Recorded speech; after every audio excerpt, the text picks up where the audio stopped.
And, well, wait, hold on. The Astros get home? No, they didn't get that. What a frustrating loss for the Houston Astros as they fall 5-2 to the Arizona Diamondbacks. We'll talk about that. We'll talk about Justin Verlander's performance. Is the lack of run support with him on the mound something to be concerned about? And this team going into the playoffs looks like to be one of the best pitching teams to ever be assembled in Astros history. And the bats have taken a little bit of a step back. We're going to hit that on today's Locked On Astros podcast. Hello and welcome to Locked On Astros, your daily Astros podcast. Here are your hosts, Eric the Man Heisman and Brett H-Town Wheelhouse Chansey.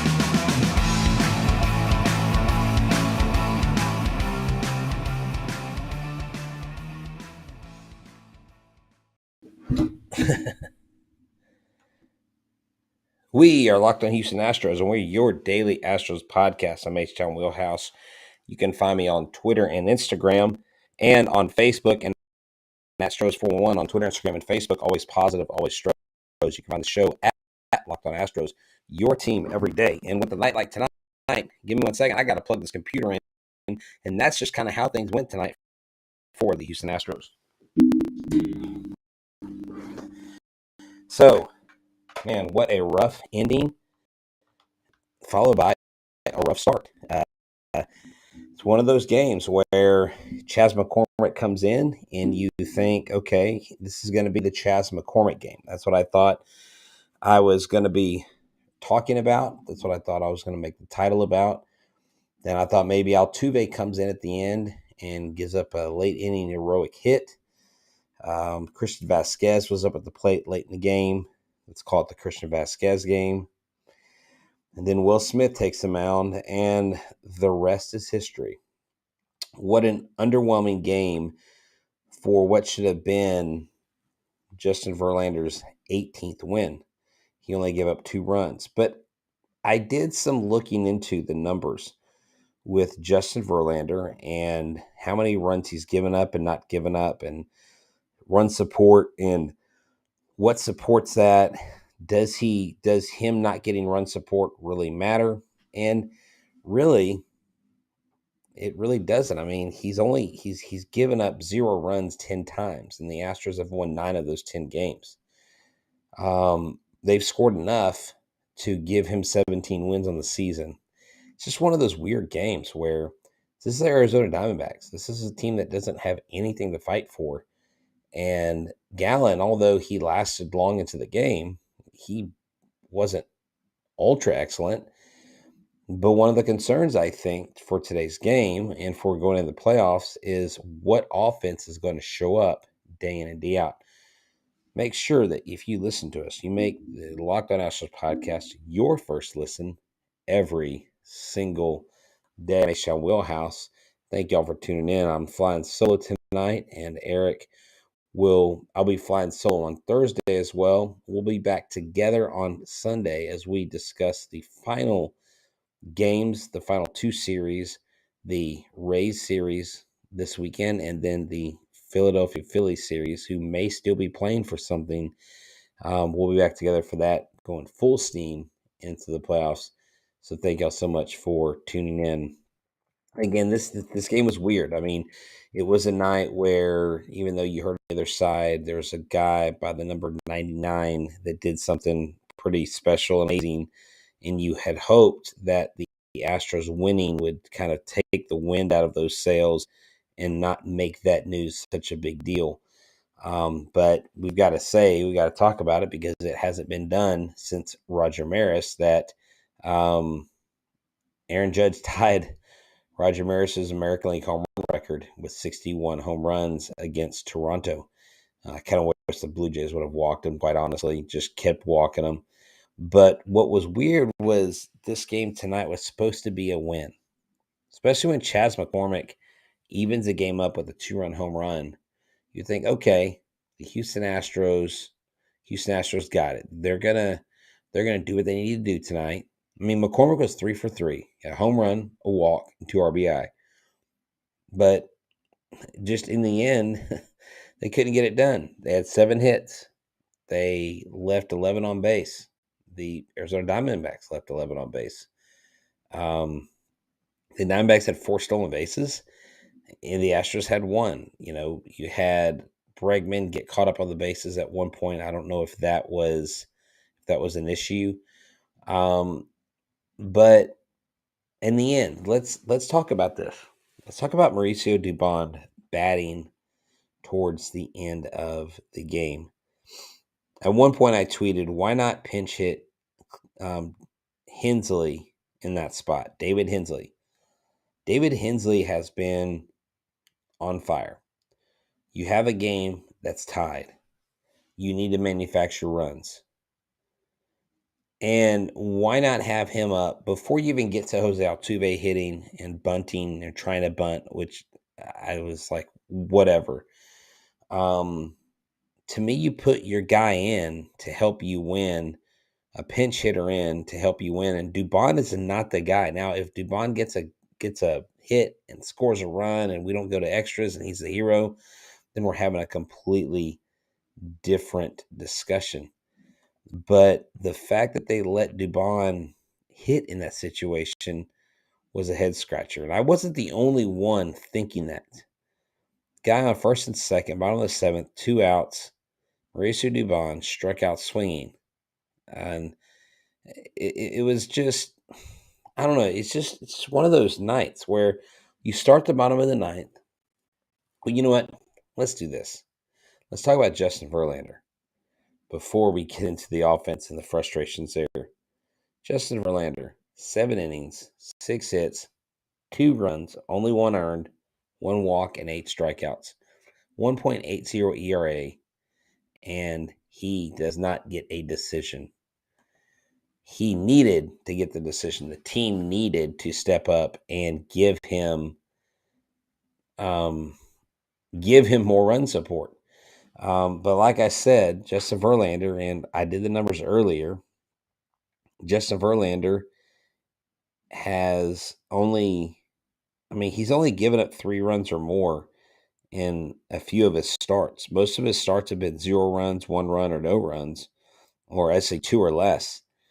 And it's just astounding to me that I thought he had more losses at the hands of the not giving up runs than he did. And I had looked into it. Let me see if I can find my numbers here. I tweeted this out and I can't even find my own tweet. I had to correct myself. But the Houston Astros, whenever Justin Verlander's on the mound, he gives up 0 runs 10 times this year, 1 run 5 times, 2 runs 3 times, 3 runs 4 times, 4 or more 3 times. Now, of those 10 times where he gave up 0 runs, the Astros actually won 9 of their 10 games. And in those 2 runs, he's given up 3 times. They've, I think, lost one of them, which was tonight. It's just so frustrating to watch this team be inconsistent with the bats. Pena 1 for 5, Tucker 1 for 4, Vasquez 1 for 4, McCormick the only bright spot in the lineup tonight, the only multi-hit game. Dubon went over. Hensley came in at second but didn't get any at bats. Maldonado came in and was 0 for 3. Vasquez couldn't replace him because he was in his DH. Those are the times you wonder if maybe Vasquez is the guy that should be on the bench to come in for Marty Maldonado. But I don't think JV's going to leave because of this. I don't think a Cy Young is in danger because of this game. I think he's still going to win Cy Young. I don't think anybody else can beat him. I think especially the Astros eventually getting the number 1 seed. They're making it extremely difficult to get the number 1 seed. They're making it hard on themselves.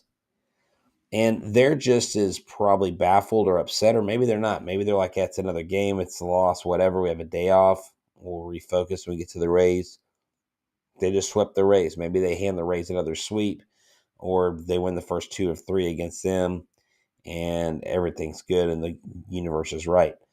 But I still don't get why Dusty does not bat players in certain positions, or Hensley before you need Altuve, and then maybe Altuve you can bat him later. I don't know. I just the bats being inconsistent really worry me if we play a team like Toronto. It I'll be real honest, the Rays don't worry me.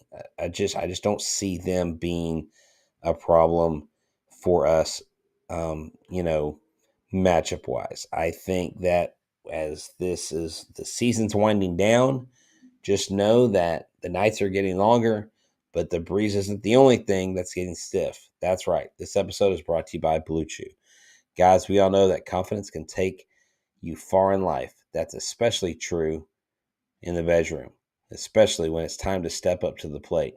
That's where Blue Chew comes in. I mean, you may be in a game where you have a few hits, but you just don't really know if you're scoring any runs.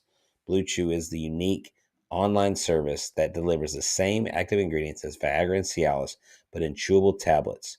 You can take them anytime, day or night, so you can plan ahead and be ready for whenever the opportunity arises. The process is simple. Sign up at bluechew.com, consult with one of our licensed medical providers, and once you're approved, you'll receive your prescription within days. You don't have to wait to make sure that Justin Verlander's on the mound, or it's that certain day or certain week. Blue Chew tablets are made in the USA, and they're prepared and shipped directly to your door in discreet packaging. With Blue Chew, men everywhere are excited to see the postman because they know that when their package arrives, their package has arrived. They always say that first impressions are important. What about lasting impressions? They say there's nothing like anything more attractive than confidence, and at Blue Chew, they can help you do that. So, what we got is a special deal for you. For our listeners, Locked On Astros, try Blue Chew for free when you use your promo code Locked On at checkout. Just pay $5 shipping.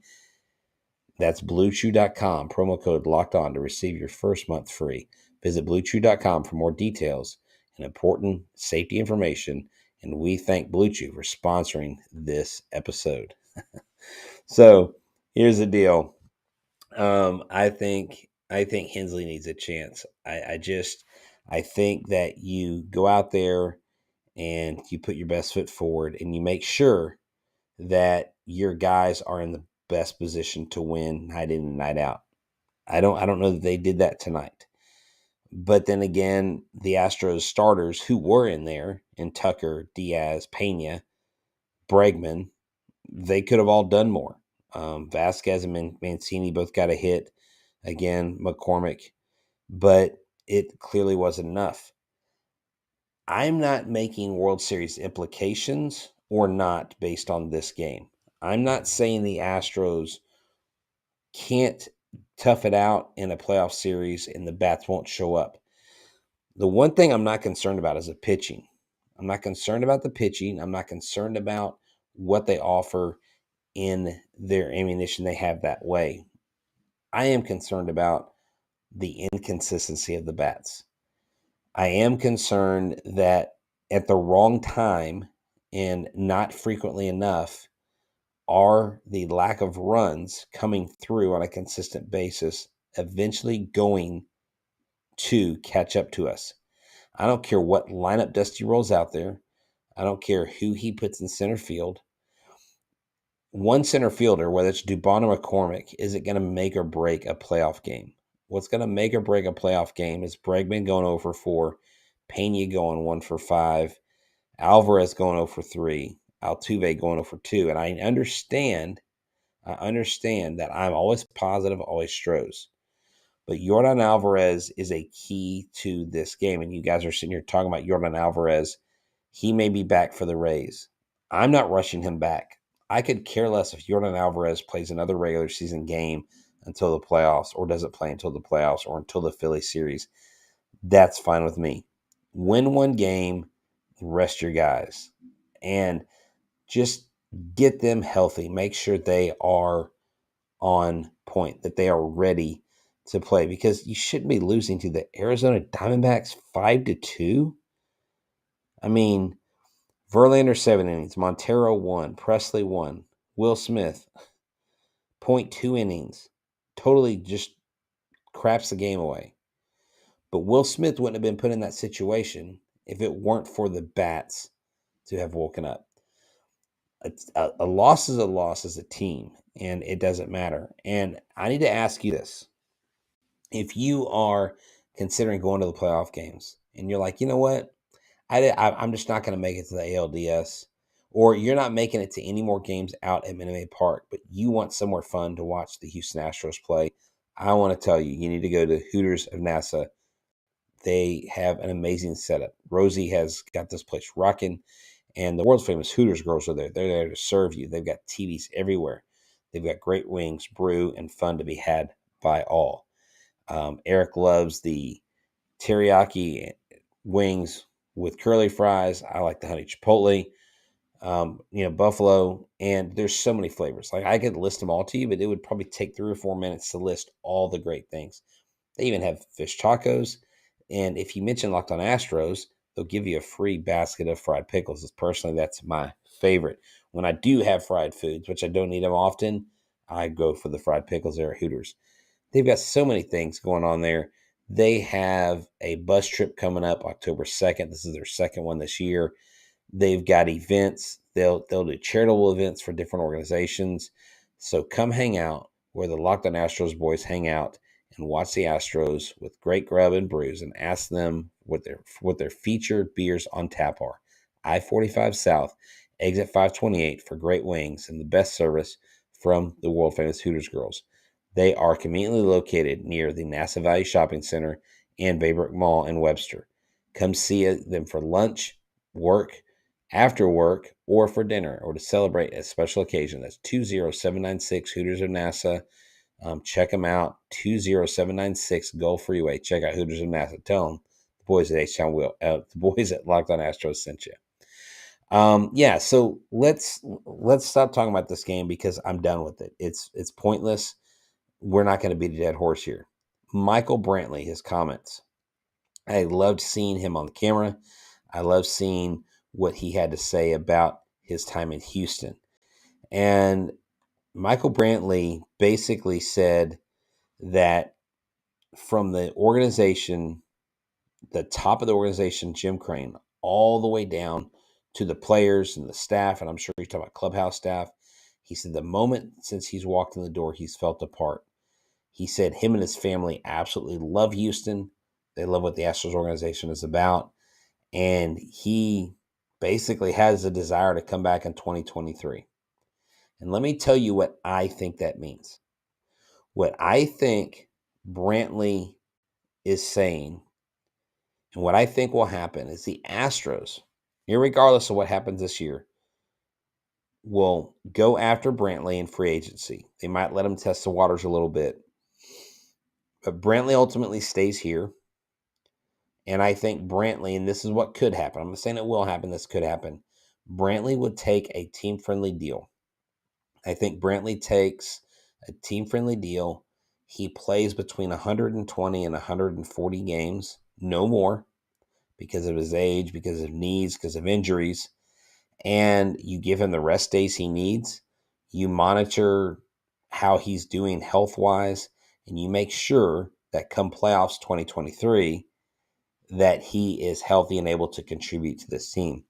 And he said today, I've done everything in my power to get back to the field. Everyone in this clubhouse, every one of my teammates knows that I have not wanted to be sitting on the sidelines. And this guy is a class act. Now, I love the fact that he's in the dugout. I believe that he's going to be there in the playoffs, cheering the team on. I can foresee a Michael Brantley. I can even foresee Justin Verlander coming back.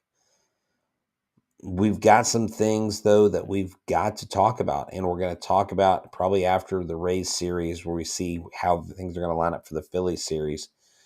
But if you don't have Brantley, obviously, your bats are kind of inconsistent going to the playoffs.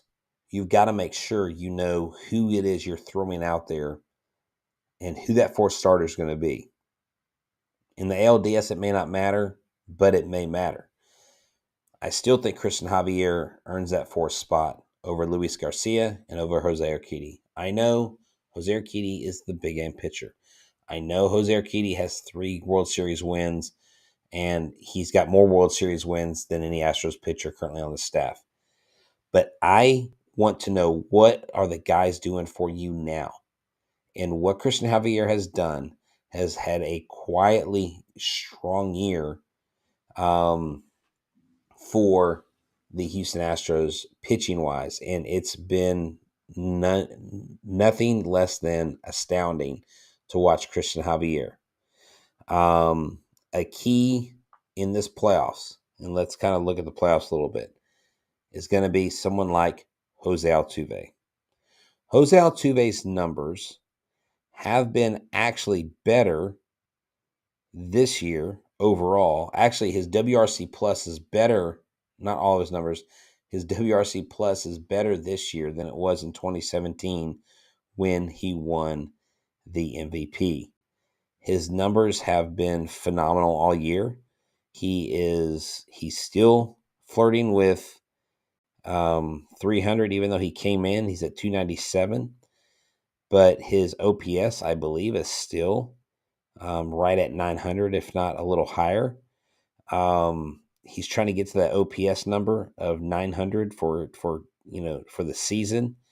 He's a 307 hitter. And Jose Altuve, Yordan Alvarez, Alex Bregman, those are guys that need to step up for this pitching staff, because I don't care how good this pitching staff is. If they go silent and only score 2 runs in a game, it's not going to work, whether it's the Rays or the Blue Jays. So we've got to make sure that these bats get awake. We've got to make sure that they support the pitchers.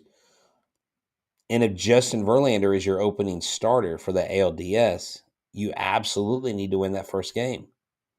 If you don't win that first game with Justin Verlander starting, you don't give him run support, all of a sudden it doesn't put you in panic mode, but it makes you wonder, like, is this team going to come through offensively? And they have to come through offensively. So working through the season, overall, the Astros are 102-54. They still have a few games left on the schedule, and we're going to see, can they go out and can they tie a franchise record?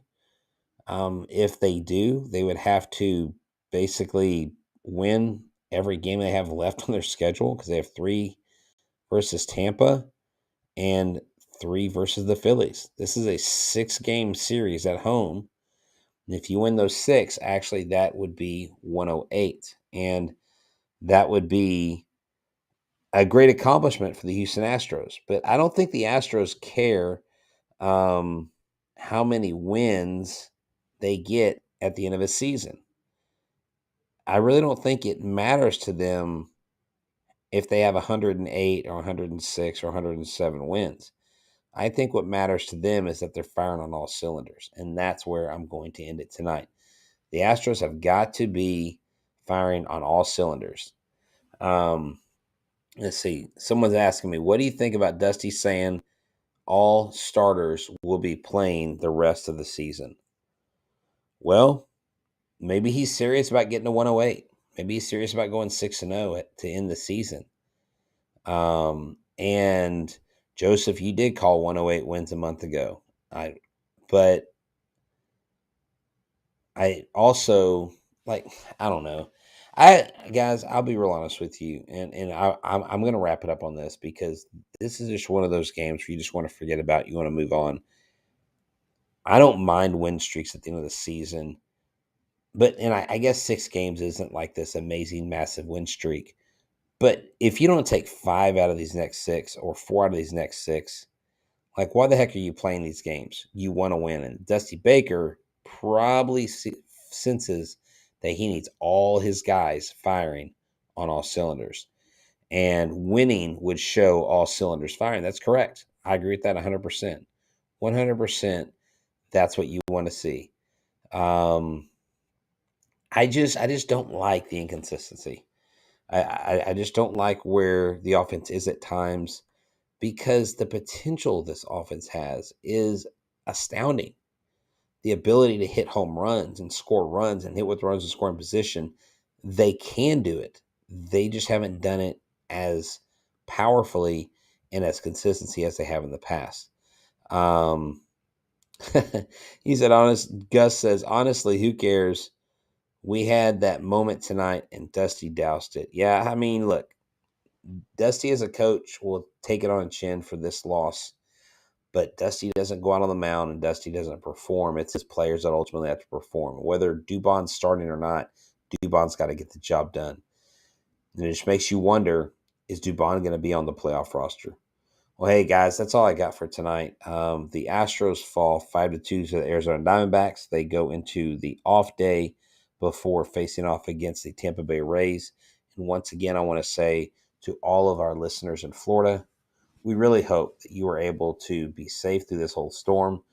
Hurricane Ian had the absolute devastating effects that I've seen on the news in Florida. Our thoughts and prayers go out to you. So stay safe. We hope that our podcast gives you some sort of normalcy or escape while you wait to return home. If you hunker down, we pray that you're all safe. So thank y'all so much for tuning in to Locked On Astros. I'm H-Town Wheelhouse for myself and Eric Heisman. Y'all have a good one. And as always, go Stros.